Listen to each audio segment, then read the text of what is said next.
Impedance Physics class. Today we'll be looking at AC circuits. What is an AC circuit? We're talking about alternating current circuit, that's AC circuit.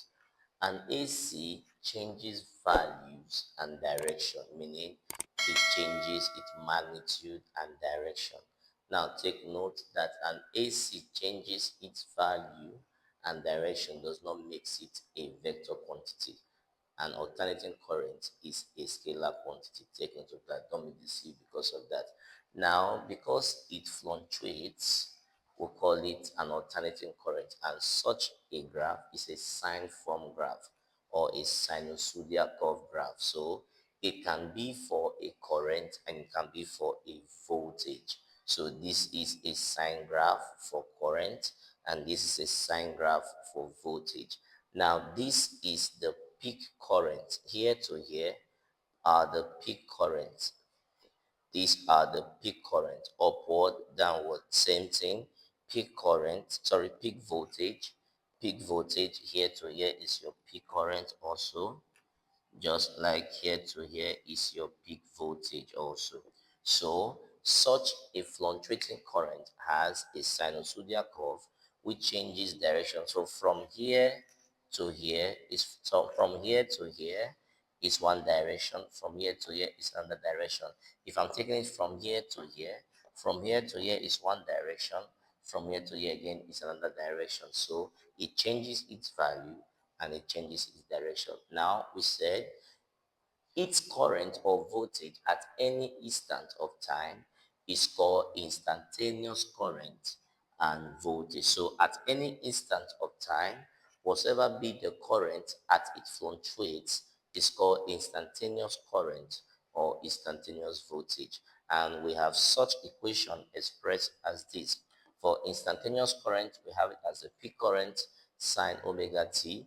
Then for the instantaneous voltage, we have it as the peak voltage sine omega t. Now, your I naught here represents the peak current, while your V naught here represents the peak voltage. So these are called the maximum current or the maximum voltage. Now we said an alternating current that produces the same effect, take note of this, the same heating effect as that of a direct current is called an effective current or the root mean square current or the DC equivalent current.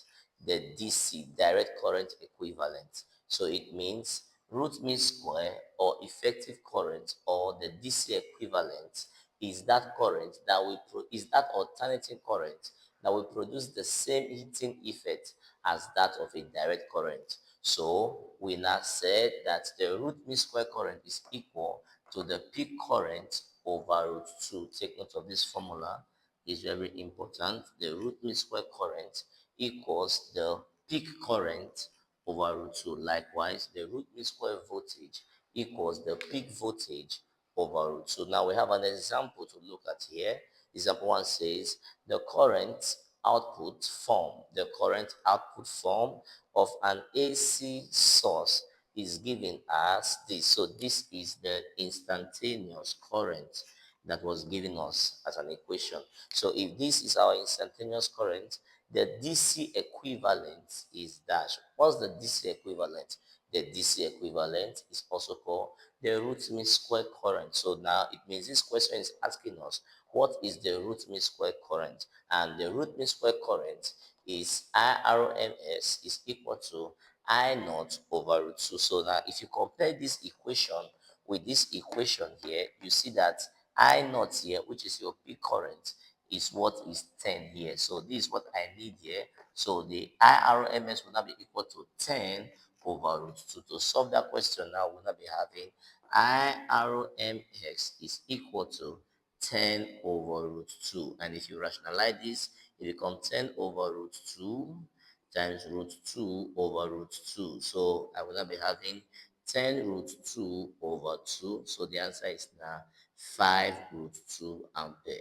So that becomes the answer to this question Why? Because RMS is equal to I naught over root 2, and my I naught here, which is my peak current, is 10, so it becomes 10 over root 2. Rationalize this, you now have what? Now 10 over root 2 times root 2 over root 2, then you have 10 root 2 over 2, which ends in 5 root 2. Now let's see example 2. The current in an AC circuit is given by the equation. This is an instantaneous equation. This instantaneous current. So this is the equation that they give to us. Then we are asked to calculate one, the frequency of the current, two, the peak value of current, then three, the IRMS, that's the root mean square current. Remember we said root mean square current is also called equivalent current, or it's also called the DC equivalent. Now let's look at this. How can we solve? Now this is the equation that was given me. Look at solution. This is the equation that was given me. I, instantaneous current, is equal to 30 sine 100 pi t. Now, compare with our standard equation. What's our standard equation? I naught sine WT. So it means that I naught is equal 30 as sine WT is equal sine 100 pi t. That's what it means. So now, if my first question says, find the frequency of the current, I can find frequency from here. Why? Because if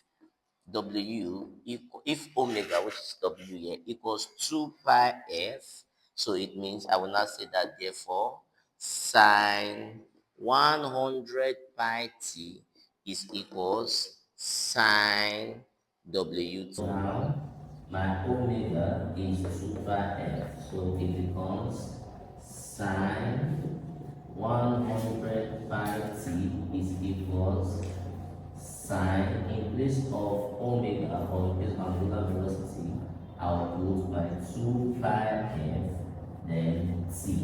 So this is now what I'm comparing. Sine will take off sine, t will take off t, pi will take off pi. What am I left with? I'm now left with 100 is equal to 2f. 2 here 1, 2 here is 5. So f is equals 58. So how did I solve this? I have no business with this. My business is comparing this to this. So on comparing this to this, let this equal this. I saw that and I got the frequency as 58. Number 2 says the peak value of current. I naught is our peak value and is equal to 30. So peak value I naught is equal to 30 ampere. That's our number 2. What about number 3? Our number 3 says IRMS. We know that IRMS is equal to I naught over 2. So IRMS is equal to, what's our peak current? It's now 30 over root 2. As I said, it becomes 30 over root 2 times root 2 over root 2. Rationalization. So it becomes 30 root 2 over 2. Root 2 times 2 is 2. The answer becomes 15 root 2, and then that's our IRMS. So that's how simple it is to solve such a question. Now let's see another example, example 3. An AC circuit. In an AC circuit, the peak value of the potential difference is 180 volts. What is the instantaneous PD when it reached 1/8 of a circuit? Now remember, the curve of such a PD is sinusoidal. Now if this is 0, this is 360 degrees. How do I know that? A complete circle is one cap, one curve. A simple analysis for such. So one cap, one curve is a complete circle and it's 360 degrees. So half of 360 will be 180 degrees. Then half of 180 will be 90 degrees. Very important. Just as here will be 270 degrees. So 0, 90 plus another 90, 180 plus another 90, 270 plus another 90, 360 degrees. So now if I have it this way and I want to put it in radian, a full circle is 2 pi radians. That's 2 pi. What about half will be pi? What about 90 degrees will be pi over 2. Now look at this, very important. Then let us take another here, which will now be half of 90, which is 45 degrees. So half of 90 is 45 degrees. So if 90 is pi over 2, 45 will now be pi over 4. Then if 180 is pi, this will now be 1.5, just as this is 2. So it is 1/4, half, 1, 1/2, then 2. So now this will now be 3 pi over 2. 3 pi over 2 is the same thing as 1.5. So now, what about if I want to do it in circle? In circle, I've used degree, I've used pi radian. Now, what about in degree, in circle? 1 cap, 1 chord is 1 circle. That is 1 lambda, 1 circle. So in circle, this is 1 lambda. What will now be here, which is half of it? This will now be lambda over 2. This is half a circle. So this is half a circle. This is another half a circle. But here to here is a full circle. What about 90 degrees? 90 degrees will be half of this. So it will now be 1 over 4 circle. What about 45 degrees? It will now be 1 over 8 circle. So this is in circles. In circles, this is in radian, while this is in degrees. So look at this very well. So if you understand this, you will now understand what it means 1/8 of a circle. So it was addressed in circles. So 1/8 of a circle is this area, which is 45 degrees. So we are trying to say 1/8 of a circle is equals 45 degrees. So once I know that, I'm asked what is the instantaneous PD. So V instant is equals V naught sine WT, which is written as V naught sine theta. So now the question is, now what is V naught? V naught is equal to, V instant is equal to, what is our peak? We said the peak value of the potential difference is 180. So it means my peak value is 180 sine, what is our theta? For 1/8 is 45 degrees, sine 45 degrees. So V is equals, V instant is equals 180 sine 45 is to 2 over 2, which equals 90 to 2 volts. That is how this question is solved. Now let's look at AC circuit containing a resistor only. What does that imply? It means that this is sign showing an alternating current. So it means this circuit contains just a resistor and a generator. So and a pure resistive circuit is that circuit that contains just a resistor and a generator. So this is such, and in such a circuit, the current and the voltage are in phase. None is leading each other. You see both of them starting on the same point. The current and the voltage are in phase. So this is a proof of such. Or you can just have it to just be, or you have just arrow there. So this is a proof that the current and the voltage, none is leading each other and none is lagging each other. But when you come to an AC circuit containing an inductor only. This is the symbol for an inductor and this is the symbol for generator. This symbol shows that the current is fluctuating. So that's an AC current. Now if you have such a case, the current and the voltage are not in phase. One is leading the other. So if you check, the voltage is leading the current by a 90 degrees. The voltage in a pure inductive circuit. This is a pure inductive circuit. How? It contains an inductor and a generator. So in a pure inductive circuit, the voltage leads the current by 90 degrees. In this circuit, the voltage leads the current by a 90 degrees or pi over 2 or 1 over 4 circle.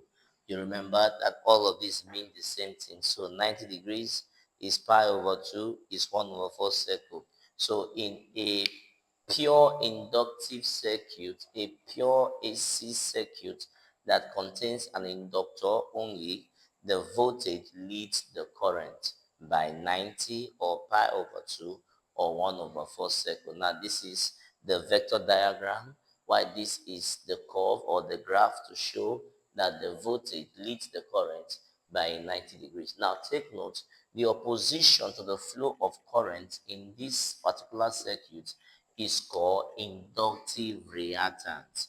But in this one, it's called resistance. Resistance. But in this case, it's called inductive reactance. And it is represented by XL. Now, what is XL equal to? XL is equal to 2 pi FL. Or it can be, remember, 2 pi is angular frequency or angular velocity, which is omega L. So it can be 2 pi FL or omega L. Now remember, L here is inductance. L is inductance, and the SI units for inductance for L is Henry. Is Henry, or you can spell as HNRI. So this is our inductive reactance. What about an AC circuit containing a capacitor only? This is an AC circuit containing just a capacitor and a generator, just a capacitor and a generator. Unlike this, just an inductor and a generator. What is happening here? The current and the voltage are not in phase. The current is leading the voltage, but here the voltage is leading the current. So now the current is leading the voltage, or the voltage is lagging the current. Likewise here, the voltage is leading the current, or the current is lagging the voltage. By what? Still by 90 degrees, or by pi over 2, or by 1 over 4 circle. What is the opposition to the flow of current here? The opposition to the flow of current here is XC, which is called capacitive reactance. XC is called capacitive reactance, but XL is called inductive reactance. What is XC equal to? 1 over 2 pi FC, where my F is frequency, but my C is capacitance. Capacitance. And what is the SI unit for capacitance? It is farad. What is the SI unit for inductance? It's Henry. So this is what we could say about these circuits in their pure states: capacitive, inductive, resistive. Thank you. Now let's see an AC circuit containing a resistor and an inductor. This is containing a resistor and an inductor and a generator. This is a symbol that is an alternating current. While this is containing a resistor and a capacitor, this is a symbol to show it's an alternating current. Now, what about the vector diagram? Remember that in the previous one, we have our voltage leading the current. That's our XL is up, then our XC is down. So this is the vector diagram for this circuit, while this is a vector diagram for this circuit. Now please take note, what is the resultant? The resultant is the overall opposition to the flow of current. The resultant, if this was a graph or if this is a vector diagram, the resultant is this. Now this resultant is called impedance. This resultant is called impedance. Now, what is impedance? Likewise here is also called impedance. What is impedance? Impedance is the overall opposition to the flow of current in this circuit. So the overall opposition to the flow of current in this circuit is not called inductive reactance, neither is it called resistance, rather it is called impedance. And we use Z to connect it. Impedance is Z. The same thing for this circuit. The overall opposition of current, this circuit is called an RLC circuit. Why this is called RL circuit? So the overall opposition in an RL circuit is called impedance. The overall opposition to the flow of current in an RLC circuit is called impedance. So now, if I want to solve for impedance here, what will be impedance? Impedance, according to Pythagoras theory, will be equal to square root of r square plus XL squared. That's what impedance will be. What about here? Impedance, which is Z, is equal to square root of R squared plus LC squared. So this is impedance here, and this is impedance here. Now take note, very, very important, take note. Remember, this is the opposition of current flow in a capacitive circuit. This is the opposition of current flow in an inductive circuit. Now let's continue. If V equals IZ, therefore, what will now be my I? My current will now be V over Z, which can be equal to V over, what is Z? Z can be R square plus XL square, or it can be V over square root of R square plus XC square. It depends on which of the circuits we are dealing with. If we are dealing with this circuit, it will be this. But if we are dealing with this circuit, it will be this. So these are cases where you have two different components in the same circuit, either R and L or R and C. Now, very, very important. What about if the circuit is now containing more than one component? We have resistor, we have inductor, and we have a capacitor. What about such a case? If we have such a case, then all connected to a generator. If we have such a case, this is now RLC circuit. Take note again, the overall opposition to the flow of current in this circuit is still called impedance. So what is impedance? Impedance is the overall opposition to the flow of current in a circuit. It could be an RL, it could be an RC, a RC circuit, or it could be a RLC circuit. Take note of this, very, very important. Now, how would the vector diagram look like here? Remember, in this place is resistance, in this place is inductive reactance, in this place is capacitive reactance, but the overall is what now is impedance. So it means the diagram for this will be like this, where here will be XL, here will be XC, then this will be R. Remember, this guy is always in phase. Nothing is leading, nothing is lagging. Current and voltage are in phase, but this one, voltage is leading, while here, current is leading. Now, if you understand mathematics, when a vector is in opposite direction, it is you subtract both vectors. The resultant vector is gotten by subtracting. But when a vector is in the same direction, the resultant vector is gotten by addition. So now if you check, XL and XC are in opposite direction. So therefore, if I want to take the resolution or I want to take the resultant of this vector, I will not have this. I will have it like this. So I will have it just like this. Why? Here will now be XL minus XC. So this place minus this place will not be here. Y here will not be what now? Arrow. So this vector has been shrinked into this vector. So I can now find what is my resultant, which is my Z. So if I want to find what is my Z there, Z, which is impedance, will now be equal to square root of arrow square plus this now, which is now open bracket XL minus XC all squared. So this is how you get your impedance from such a circuit that has these three components. Now remember, if I want to solve for current, just as I did in this case, what will not be my current?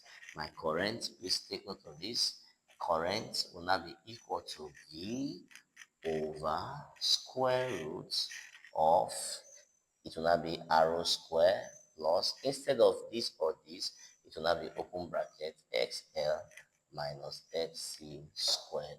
This is how you can get your current if it's involving these three circuits. But this is how you can get your current if it's involving these two. This is how you can get your current if it's involving these two. Now take note, overall opposition to the flow of current is called impedance. What is the SI unit for impedance? Take note, very important. Let me say that here. Take note, very important, very, very important. Resistance is arrow, XL is inductive reactance, XC is capacitive reactance, YZ is impedance. All of these four components, the SI unit for them all is ohms. Resistance is in ohms, inductive reactance is in ohms, capacitive reactance is in ohms, and impedance is in ohms. So all of these components, the SI units, they are all ohms. We'll be looking at some questions. Thank you. Now, let's bring back this graph. It's very important before we take any solution.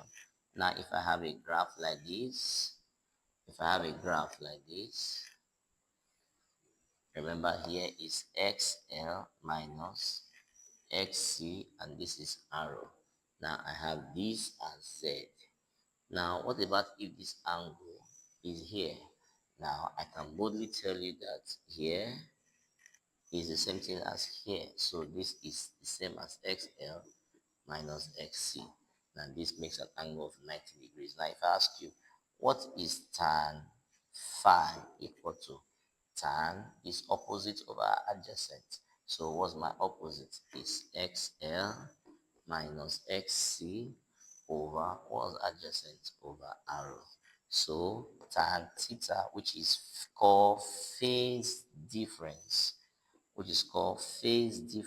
is equal to XL minus X arrow over arrow. This can be termed reactance over resistance. That's what this means, reactance over resistance. XL minus XC is reactance, arrow is resistance. What about if I have cos phi? What is cos? Cos is adjacent over hypotenuse. What's my adjacent here? My adjacent is XL minus XC over, what's my hypotenuse? My hypotenuse is Z. So this is called reactance over impedance. Z is impedance. Now take note of this, it's very important. Now what is this one called cos phi? It's called power factor. Is called power factor. Take note, all is gotten from this. Now, what is impedance? Remember, SI unit is ohms.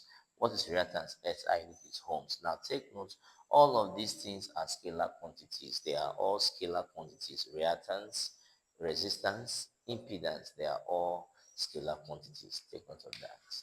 Now, let's look at some examples. So far, the question says, number one says the resistance of a series RLC. Now, check this. We are dealing with RLC circuit.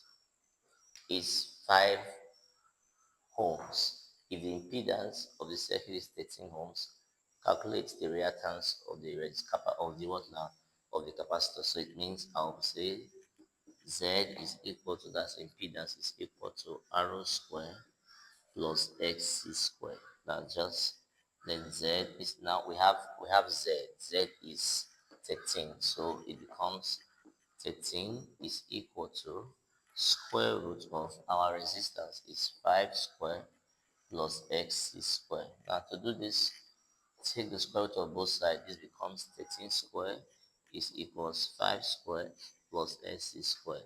So now take this way, it becomes 13 square minus 5 square is equals LC square. So this will now become 169 minus 25 is equals SC square. So what is now XC square?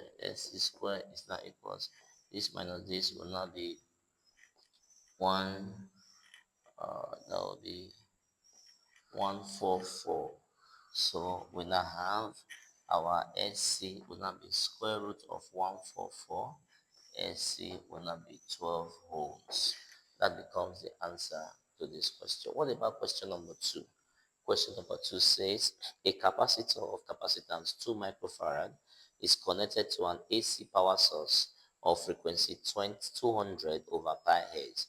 Calculate the reactance of the capacitor. So number 2 question is asking us we should find SC.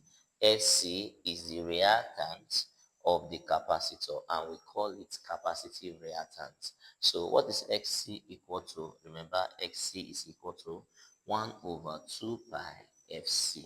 That's the formula for XC, 1 over 2 pi XC. Now, what is now this? So my XC is equals 1 over 2 times pi times, what's my frequency? My frequency is 200 over pi. So I have 200 over pi, 200 over pi, then times, what is my C? My my capacitance is 25 microfarad. So that's 25 times 10 raised to power minus 6. Micro means 10 raised to power minus 6. So this cancels out this. Now, what will this become? So if I take it up, I will be having XC is equal to, I have 1 over, I will have my 2 here, my 2 times 200, then times 25, times 25. But my 10 raised to power minus 6 will go up. It will now become times 10 raised to power 6. So now it means this, cancel this, take this off, this becomes 4. So I have my XC is equals 10,000 over 2 times 2 times 25. So if you take this out, then this here 1, this here is 5. 5 here 1, 5 here is 5. So I have XC is equals 1000 over 2 times 5, which is 10. So it means that if 2 times 5 is 10, so it means that it will be equal to 1000 over 10. This cancels this. So my XC is equals 100 ohms. That's what my XC is equals 100 ohms. Now let's see question number 3. Question number 3 says calculate the current in a coil of 200 millihenry inductance with the voltage and the frequency are 100 volts and 500 hertz. Now remember, what are we looking for? We're looking for current. But to get current, remember that XL is equal to, okay, remember that V is equal to IXL because we are dealing with a circuit that has an inductor. So it means that this is IXL. Now, what is XL? Now, current will be V over current will be V over XL. Now, what is XL? I know my voltage. Voltage is giving me here is 100. What is my XL? My XL, note, we said that XL is equals 2 pi FL. So I will solve for my XL, then bring it into this formula. So what is my XL? My XL is equals 2 times, this is pi times, what is my F? My F is 500 is there, then times, what is my L? My L is 200 millihenry. So now make it a simpler. It's this is equals 2 times. This is 3.142.